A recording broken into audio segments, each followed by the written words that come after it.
C'est À cause du silence, un thriller à suspense du FBI de Morgan Cross, tome 11, écrit par Blake Pierce, lu par Audrey. Prologue. Gina Bellwood faisait résonner ses baskets contre le trottoir, cadençant son souffle qui traçait de petits nuages dans la fraîcheur de la nuit. Autour d'elle, les quartiers résidentiels de Dallas s'étalaient, tranquilles, sous le regard bienveillant des étoiles étincelantes dans l'immensité du ciel texan. L'heure avançait importait peu à Gina. Elle trouvait son havre de paix dans ses courses nocturnes, loin des joutes juridiques qui remplissaient ses journées. Elle augmenta le rythme, sentant ses muscles s'échauffer et s'assouplir. Le souvenir du dernier procès lui revenait, un père sous accusation, un enfant muré dans le silence, une mère implorante. L'affaire était truffée de zones d'ombre et les preuves, au mieux circonstancielles. Gina avait usé de son meilleur talent, démêler les faits pour tisser une histoire semée de doutes. Et elle avait réussi. L'accusé avait été acquitté d'un crime trop horrible pour être conçu. Cependant, courant dans la pénombre, l'image de cette petite fille de 8 ans, le regard vide sur le banc des témoins, la poursuivait. Gina revoyait les cicatrices sur la peau fine du cou de l'enfant que la défense voulait attribuer à n'importe quoi d'autre. Elle se remémorait la corde censée avoir enserré ce cou fragile et l'accusé, leur propre père. Au détour d'une rue, son ombre s'allongea devant elle. La satisfaction de sa victoire se dissipait peu à peu, remplacée par un sentiment d'inquiétude naissant.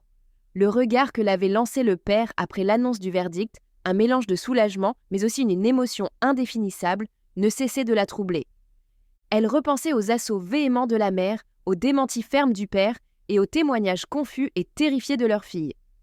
Fière de son habileté à déceler la vérité dans les yeux des gens, Gina ne pouvait toutefois s'empêcher cette fois-ci d'envisager qu'elle ait pu être dupée. Les marques sur le cou de l'enfant venaient-elles réellement des mains de son père ? Elle se chassa cette pensée. Elle n'avait pas à juger de la culpabilité. Son rôle était simplement d'exposer les faits avec brio. Et elle l'avait fait avec succès pour obtenir un non-lieu. Mais ce doute planté germinait en elle à chaque foulée supplémentaire. Essayant de se défaire de ses idées noires, Gina accéléra encore le pas.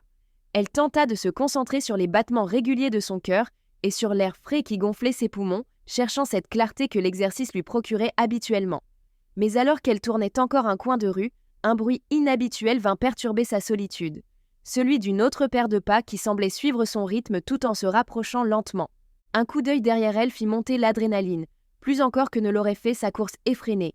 Une silhouette suivait à distance constante, celle d'un homme apparemment, mais ses traits restaient indiscernables dans l'obscurité. Sans doute juste un autre amateur des courses nocturnes, tenta-t-elle de se convaincre pour calmer les battements affolés dans sa poitrine. Elle décida d'ignorer ces bruits qui venaient perturber sa tranquillité et tenta plutôt de retrouver le confort rythmique de sa course. Pourtant, quelque chose dans la régularité implacable des pas derrière elle maintenait tous ses sens en éveil. Elle fit un effort pour garder son allure alors que ses instincts lui hurlaient d'accélérer et que son esprit lui soufflait qu'elle exagérait sans doute. En rejoignant Mulberry Street avec sa rangée rassurante d'arbres formant une voûte protectrice, même dans la nuit noire, tout sentiment apaisant s'évanouit lorsqu'elle faillit rentrer dans une silhouette imprévue. Un homme se tenait là, la capuche rabattue sur son visage, cachant ses traits, mais ce qui captiva l'attention de Gina et mit un frein à son calme, c'était l'objet qu'il tenait. Une corde dont une extrémité formait un nœud coulissant indubitable. Son regard se figea dessus, un frisson glacé lui parcourant l'échine, malgré la chaleur de sa course récente. L'incongruité de cet objet dans ce cadre tranquille, un rappel de l'affaire qui hantait sa conscience, détonnait au milieu des pelouses impeccables et des façades silencieuses des maisons. « Excusez-moi, je ne vous avais pas vu », commença-t-elle, sa voix s'éteignant tandis que son instinct lui criait de reculer, d'établir une distance entre elle et la menace potentielle. Mais avant qu'elle ait pu écouter son instinct, l'homme bougea avec une rapidité effrayante. Ses mains rugueuses la saisirent avec une force étonnante. Le cœur de Gina martelait sa poitrine, l'adrénaline inondant ses veines alors que le lien rugueux enserrait son cou. « Attends !» réussit-elle à prononcer avant que la corde ne se resserre cruellement sur sa trachée. La panique la submergea et elle s'évertua à détacher le nœud, trouvant seulement les fibres implacables et la poigne inébranlable de l'homme. « À l'aide !» Son cri fut étouffé, sa voix à peine plus forte qu'un murmure alors que l'accès à l'oxygène lui était coupé. Le nœud se resserra davantage. Tout commença à tournoyer pour Gina. Les contours du monde s'estompaient progressivement vers un blanc éclatant. Chapitre 1. Morgan tenait fermement le volant, chaque virage dans les rues nocturnes de Dallas, la guidant inexorablement vers son destin. Les lampadaires filaient au-dessus d'elle tels des veilleurs fugaces dans les ténèbres englobant la ville. Le ronronnement constant du moteur était comme un mantra qui la propulsait vers Thomas, cet ennemi transformé en allié peu fiable.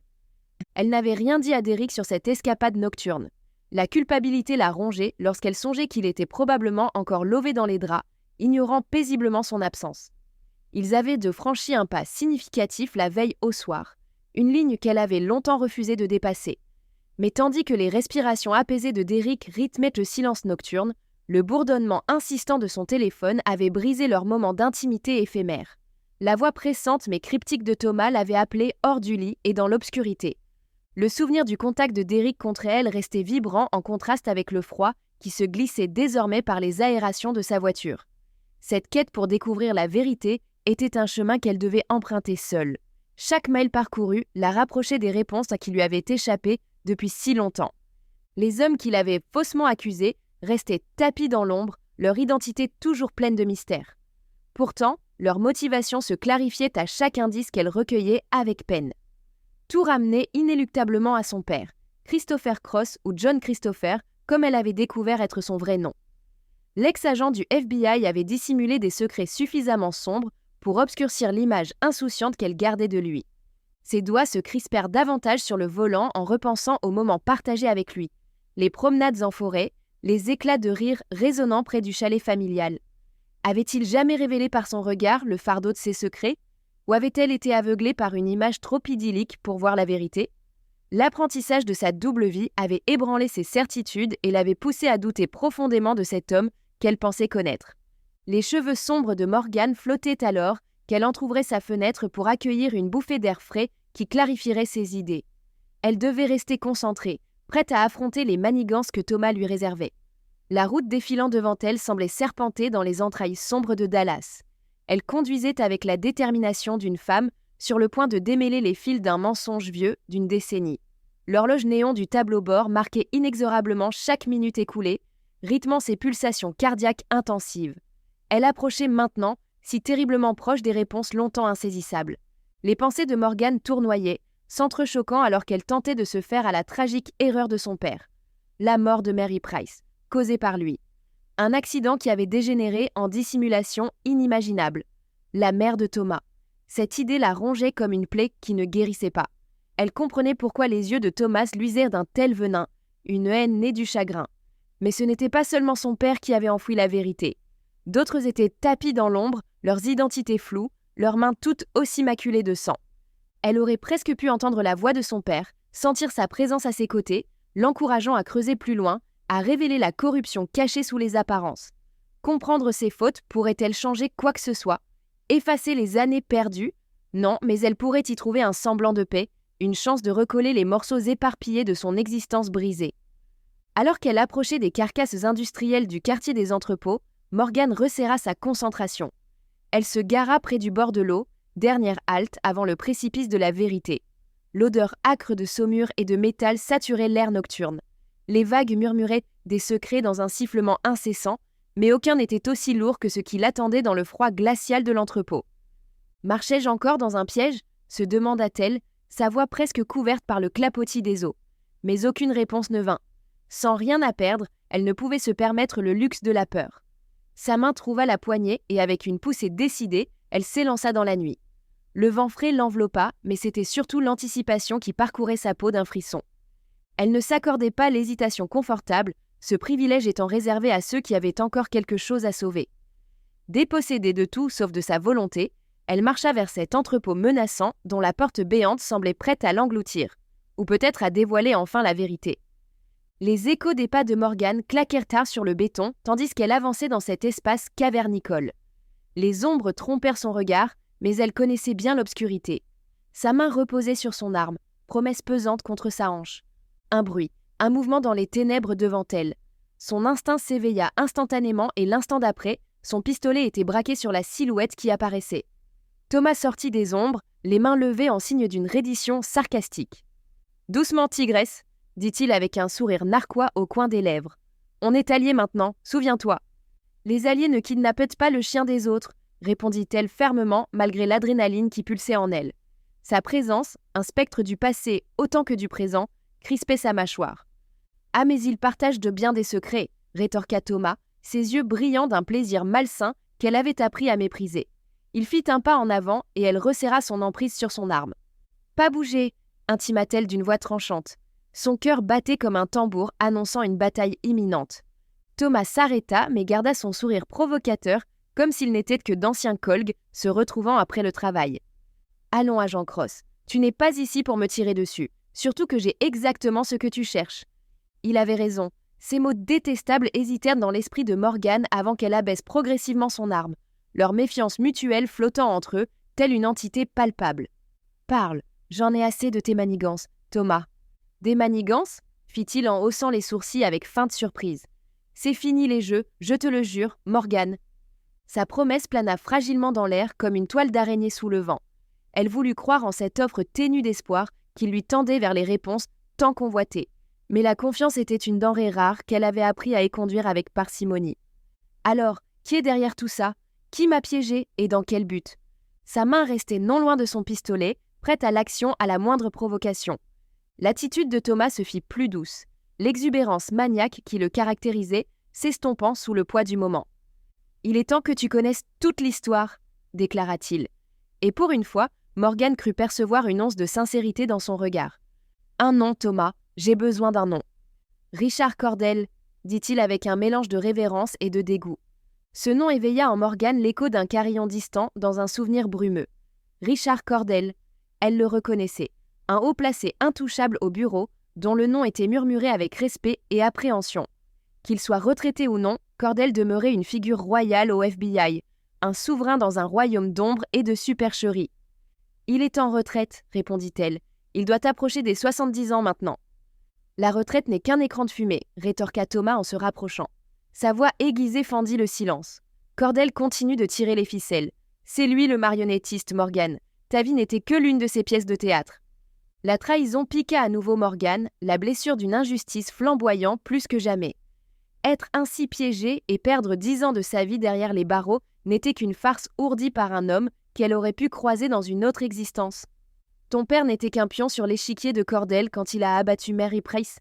Depuis, ils font tout pour empêcher que la vérité éclate parce qu'elle était enceinte. Ça ajoute une certaine gravité à cette tragédie, n'est-ce pas ? Le ventre de Morgane se noua à ces mots. Enceinte.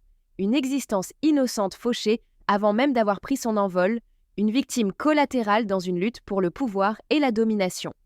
Elle se tint ferme à une étagère métallique rouillée pour maintenir son équilibre. Son propre père, John Christopher, ou Christopher Cross, avait enfoui ses fautes profondément sous son amour pour la nature et leur cabane isolée. Mais ces fautes avaient des racines qui s'entrelayaient avec des hommes tels que Cordell. « Est-il au courant que tu me révèles tout cela ?» demanda-t-elle d'une voix calme malgré la tante qui rugissait en elle. Thomas esquissa un sourire désenchanté. « Disons simplement que je ne suis plus leur scénario. » Elle l'observa intensément. Cet homme qui avait pris son chien Skunk en otage, cet homme qui l'avait traqué et venait maintenant lui proposer son aide. Pouvait-elle accorder le moindre crédit aux paroles venant de ses lèvres fourbes ? Pourtant, elle était à soif de vérité. « Quelle est la prochaine étape ?» insista-t-elle, tendue comme un arc prête à affronter ce qui allait surgir. Dans le regard de Thomas jaillit un éclat mêlant admiration et anticipation. « Notre chemin se sépare ici, agent Cross. Tu dois choisir jusqu'où tu es disposé à aller pour faire jaillir la vérité. » Ces mots frappèrent Morgane avec force. L'air confiné du hangar semblait s'épaissir autour d'elle. « Comment sais-tu que c'est Cordell ?» lâcha-t-elle en brisant la tension alentour. Thomas se décala légèrement, son regard flottant dans l'obscurité. « J'étais sous les ordres des complices de Cordell, » avoua-t-il si bas que sa voix semblait se dissoudre dans la vastitude du lieu abandonné. « Il m'avait chargé de te tenir à l'œil et d'intervenir, si nécessaire. » « Intervenir ?» La prise sur son pistolet se raffermit sans pour autant franchir le pas décisif. Thomas n'était qu'une ombre insaisissable dont les dessins demeuraient aussi obscurs que l'obscurité elle-même. Il hocha la tête avec une gravité prononcée. « Je ne savais pas pourquoi il voulait t'éliminer. Je me contentais d'obtempérer jusqu'à... » Il marqua une pause et avala difficilement sa salive. « Jusqu'à ce que je découvre ce qu'ils avaient fait subir à ma propre mère. » « Et cela a tout changé pour toi ?» Le scepticisme transparaissait clairement dans la voix de Morgane familiarisée avec les liens familiaux, leur pouvoir indéniable sur nos destinées. « Oui, Son expression était inflexible. Ils ignorent que j'ai disparu des radars. Morgan pesait chaque mot avec circonspection. Thomas l'avait déjà trahi. Ce brusque changement de cap pouvait être un leurre. Cependant, l'ennemi de son ennemi pourrait s'avérer être la clé pour déverrouiller une décennie d'illusions. « Rebelle !» répéta-t-elle, une myriade de pensées se bousculant dans sa tête. Il fit un pas vers elle, Morgan se raidit sur le vif, mais il s'arrêta, maintenant une distance respectueuse. Son regard s'adoucit, une lueur presque chaleureuse y transparaissait, un contraste saisissant avec la froideur métallique de l'entrepôt. « Je veux que tu saches, » dit-il avec douceur, « j'aurais vraiment souhaité t'inviter à un vrai rendez-vous. » Cet aveu percuta Morgan comme un coup bas et inapproprié.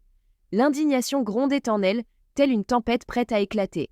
Elle retint une réplique acérée, consciente qu'un débordement émotionnel pourrait jouer en sa faveur. « Devrais-je y voir une raison de te faire confiance ?» demanda-t-elle en dissimulant adroitement son mépris. Thomas parut troublé, la sincérité dans son regard désormais assombrie par le remords, ou peut-être par une nouvelle couche de tromperie. « Non, murmura-t-il, mais c'est la vérité. » Morgan le fixait, détectant la moindre once de duperie. Peut-être qu'à sa façon tordue, il éprouvait quelque chose de sincère. Toutefois, ce n'était pas l'heure pour les cœurs à nu. C'était le moment des vérités tangibles. « Ta vérité ne modifie en rien notre problème, » trancha-t-elle résolument. « Peut-être pas, » concéda Thomas, « mais je n'ai que cela à offrir. » La détermination de Morgan s'affirma comme le béton qui durcissait sous ses pieds. D'autres avant lui l'avaient déjà trahi et elle ne laisserait pas l'histoire se répéter. Surtout pas avec autant en jeu. « Épargne-moi tes sentiments, Grady, » lança-t-elle froidement. « Je cherche des réponses, pas à vivre une romance. Quel est le plan maintenant ?» Thomas considéra sa question avec intensité, comme si les ténèbres s'épaississaient autour de lui. « On doit agir avec stratégie, » souffla-t-il. « Cordell, ce n'est pas un simple nom à rayer d'une liste, c'est toute une citadelle. » Morgan plissa les yeux, elle connaissait bien les citadelles. Elle-même avait été captive entre ces murs de glace pendant 10 ans après tout. Et puis, il avança d'un pas, sa silhouette brièvement éclairée par la faible lumière d'un réverbère au loin perçant une vitre encrassée. « Pour l'instant, creuse sur Cordell, rassemble toutes les informations possibles. On se retrouve dès que tu as du concret. » La précision est primordiale dans notre planification. Sa voix grave trahissait l'urgence de leur situation. « Précision », répéta Morgan amèrement. « C'est cette même précision qui m'a maintenu en vie derrière les barreaux et qui a aiguisé mes instincts jusqu'à les rendre tranchants comme des lames. Aujourd'hui, ça semble une cruelle ironie face à cet ennemi insaisissable qu'est la conspiration. » « Abattre quelqu'un comme Cordell, » commença Thomas avant de marquer un temps d'arrêt comme accablé par la tâche qui les attendait. « Ça ne sera pas simple, ça pourrait même être le plus gros défi que tu aies jamais relevé. » Les lèvres de Morgan se resserrèrent en une ligne mince. Le plus gros défi ? Non, rien ne serait comparable aux menottes glacées et au claquement sinistre d'une porte de cellule, marquant la fin de sa liberté et le début d'un enfer sans nom. Elle avait passé 10 ans en prison pour un crime non commis, piégée par ceux pour qui elle avait tout donné. Entrer derrière les barreaux à 30 ans pour en sortir à 40 ans après avoir perdu une décennie précieuse de son existence. Rien ne serait plus difficile que cela. Elle était prête à relever n'importe quel défi maintenant. « Compris, » répondit-elle sèchement. « Y a-t-il autre chose ou puis-je me mettre au travail sur ce casse-tête ?»« Non, c'est tout pour le moment, » fit-il avec cette pointe non exprimée dans sa voix indiquant que la conversation touchait à sa fin. « J'apporterai mon aide pour collecter plus d'informations, mais tu as ta part à faire également. Je ne suis plus dans ton service, mais essaie de voir si quelqu'un d'autre au sein du département serait lié à Cordell. » Thomas s'avança sans hésiter vers l'obscurité qui dévorait l'arrière de l'entrepôt. Morgan le suivit du regard, ressentant chaque pas comme le tic-tac d'une bombe à retardement. Puis il disparut, avalé par les ténèbres, laissant derrière lui son partenaire et ses tourments. Morgan demeura figé un instant, la main proche du pistolet à sa ceinture, trouvant un étrange réconfort dans cette familiarité menaçante. Seule au milieu des échos des conversations passées et de la tension des révélations futures, elle s'autorisa une brève litanie intérieure, un ouragan de frustration et de colère pour ces années envolées. Cependant, elle ne pouvait se laisser submerger. Reprenant son souffle, elle retrouva sa détermination. Richard Cordell n'était plus juste un nom, il était devenu sa proie. Au loin, les contours anguleux de Dallas se découpèrent dans le rétroviseur, contrastant avec l'encre du ciel nocturne. Morgan s'accrocha au volant jusqu'à blanchir les jointures. Ses émotions étaient en tumulte suite à sa rencontre avec Thomas. Colère, trahison et une étincelle d'espoir. Lui faire confiance s'apparentait à jouer à la roulette russe avec une arme chargée. Néanmoins, C'était lui qui lui tendait la clé de sa rédemption. Soudain, des gyrophares bleus et rouges lacérèrent ses pensées. Un cortège de voitures de police surgit, sirènes braillant. Leur urgence résonnait en elle comme un appel à l'action après tant d'ânes passés au FBI. Elle prit leur sillage, sa berline noire glissant silencieusement à travers le tumulte. Ils se dirigèrent vers un quartier résidentiel calme et ordonné, où les secrets se terrent derrière chaque porte verrouillée. Morgane ressentit ses sens s'aiguiser alors qu'elle suivait le chemin tracé par les signaux lumineux. La route défilait sous ses yeux, tandis que son esprit calculait les possibles scénarios. Même hors service, l'agent du FBI en elle ne pouvait ignorer cet impérieux appel du devoir qui électrisait chacun de ses nerfs. En arrivant sur les lieux du drame, la réalité brutale se révéla à elle. Une femme gisait inanimée sur le trottoir, la gorge cruellement ceinte d'une corde évoquant grotesquement un bijou. Sans perdre une seconde, Morgane stationna son véhicule et plongea dans cette ambiance singulière où se mêlaient sirènes lointaines et ordres étouffés. Elle s'aventura vers le barrage policier sous l'odeur âcre du bitume mélangée à celle plus amère de la tragédie. Son regard croisa celui du responsable sur place, imposant par sa stature autant que par son autorité. « Agent Morgane Cross du FBI », se présenta-t-elle en montrant son insigne sous les lueurs intermittentes. « Officier Smith », répondit-il après avoir vérifié ses crédentials. « Affaire locale. »« Entendu », acquiesça-t-elle d'un signe de tête. « Je suis tombée dessus par hasard. » Smith sembla détendre légèrement sa posture. « On n'a pas encore identifié la victime, pas d'idée sur elle », expliqua-t-il d'une voix teintée d'une fatigue professionnelle. « Ça ne ressemble pas à un suicide. Les marques indiquent un meurtre. » Un meurtre. Le mot flottait entre eux comme un lien tacite face à cette sombre vérité. « Des indices ?» interrogea Morgane en reportant son regard sur la scène. Smith secoua la tête négativement. « Rien pour l'instant. On dirait qu'on l'a soit abandonnée ici, soit tuée sur place. Personne n'a rien vu. » Morgane hocha la tête, une sensation désagréable lui picotant la nuque. Elle dépassa Smith et s'approcha du corps de la victime, alors qu'un policier positionnait un éclairage de scène de crime. La lumière crue dessinait sur le visage de la femme des ombres dures et révélatrices. « Agent Cross, je vois que vous êtes pressé de contribuer, mais nous gérons la situation. Je vous demanderai de ne pas interférer avec nos opérations. » « Mon intention n'est pas d'interférer, officier Smith, » répondit Morgane en fixant le corps. « Je suis venu pour rendre un dernier hommage. » Smith suivit son regard et marqua une pause sur la victime, un signe de tête traduisant sa compréhension mêlée d'hésitation. Il ne lui faisait pas tout à fait confiance et elle ne pouvait le blâmer. Ils étaient issus du même moule, celui qu'il avait faussement accusé de meurtre. « Très bien, soyez discrète. » Les bottes de Morgane craquèrent sur le gravier à mesure qu'elle approchait du cadavre sous l'éclairage intense. En pénétrant dans l'arène des projecteurs, les tatouages qui marquaient ses bras s'exposaient comme les stigmates d'un passé orageux. Une lourde tristesse l'envahit devant ce spectacle, une vie interrompue tout comme celle de Mary Price. S'accroupissant près du défunt, elle étudia le visage crispé par la peur et l'horreur. Qui était cette femme? Pourquoi utiliser une corde comme arme en pleine rue? Les questions se bousculaient dans l'esprit de Morgane, mais elle savait que ce n'était pas sa place. Elle se redressa face à Smith. « C'est à vous de prendre le relais, » dit-elle sobrement. « Merci, officier Smith. Si nous avons besoin du FBI, nous vous contacterons. » Dans sa voix résonnait cette marque tacite d'éloignement, cette invitation voilée à reculer. Morgane savait reconnaître les instants où les portes se refermèrent devant elle. C'était un de ceux-là. Insister ne servirait qu'à durcir la position de Smith. « Entendu », concéda-t-elle en masquant son irritation. L'air nocturne lui parut plus vif, tandis qu'elle se détournait, et que le bruit sourd de ses pas se perdait dans le silence grandissant. De retour à sa voiture, elle hésita avant d'allumer le contact. Elle devrait rentrer chez elle, chasser l'image macabre qui hantait son esprit et attendre que le jour dissipe les ombres. Mais cette pensée lui laissait une impression d'inachèvement aussi déroutante qu'une direction perdue en pleine mer. Avec un soupir résigné, elle démarra et le ronronnement familier du moteur ne parvint pas à la réconforter.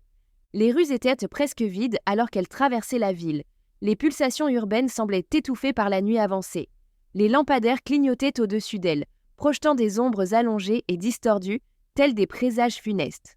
Plus elle avançait, plus son environnement se fondait dans une toile monochrome où se mêlaient indistinctement malaise et oppression. Elle sentait qu'il y avait là une connexion profonde. Cela résonnait dans ses tripes. Mais sans preuve ni autorité sur cette affaire, elle demeurait impuissante, pour l'heure. À son réveil dans la douceur de sa chambre contrastant avec le souvenir glacial des secrets et des morts qui l'avaient enveloppé quelques heures auparavant, Morgane fut attirée hors des draps par l'odeur alléchante du bacon grillé. Assise dans son lit, elle remarqua aussitôt que la place habituellement occupée par Skunk était froide et inoccupée. Elle sortit péniblement du lit et suivit le sillage parfumé jusqu'à la cuisine, où Derrick s'affairait au fourneau avec aisance, pendant que Skunk observait chaque mouvement en espérant voir tomber un morceau. « Salut !» lança Derrick sans se retourner dans un balai matinal qui leur était familier. « Bonjour !» dit Morgane d'un ton neutre, dissimulant le tumulte de ses émotions. Elle tira une chaise vers elle, le grincement du bois sur les carreaux perçant le calme du matin.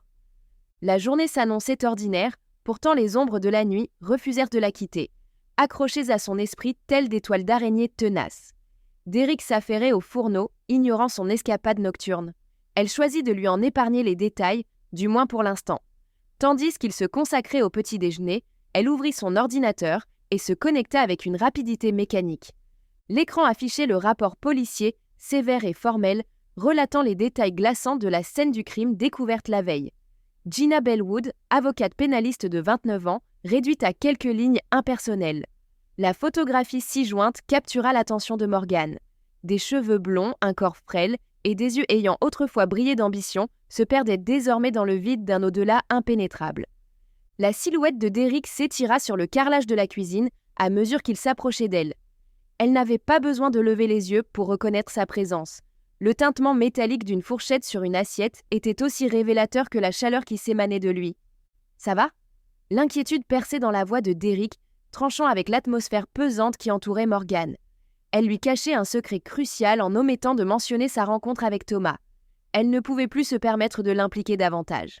Derrick avait déjà été mêlé à ces affaires dangereuses dans le passé, mettant en jeu sa vie ainsi que celle de son fils éloigné, qui avait été contraint à l'exil avec son ex-femme pour esquiver les menaces pesant sur Morgane. Garder Derrick dans l'ignorance était le meilleur moyen de le protéger. « Oui », murmura-t-elle, alors que son ton trahissait une tension palpable. Elle sentit son regard se poser sur l'écran qui reflétait le rapport et le visage désormais sans vie de Gina Bellwood. « J'ai juste aperçu quelque chose hier soir. Je suis passé près d'une scène de crime. » Derrick se pencha vers elle, l'odeur du bacon grillé mêlée à celle de son après-rasage, emplissant l'espace entre eux. « Une sortie nocturne ? Et tu as croisé une scène de crime ?» Il marqua une pause avant d'ajouter « Pourquoi tu ne m'as pas appelé ?» Morgane eut un haussement d'épaules défensif difficilement réfrénable. « Parfois j'ai besoin d'air frais. » C'était vrai mais incomplet et cette nécessité aux demi-vérités lui pesait.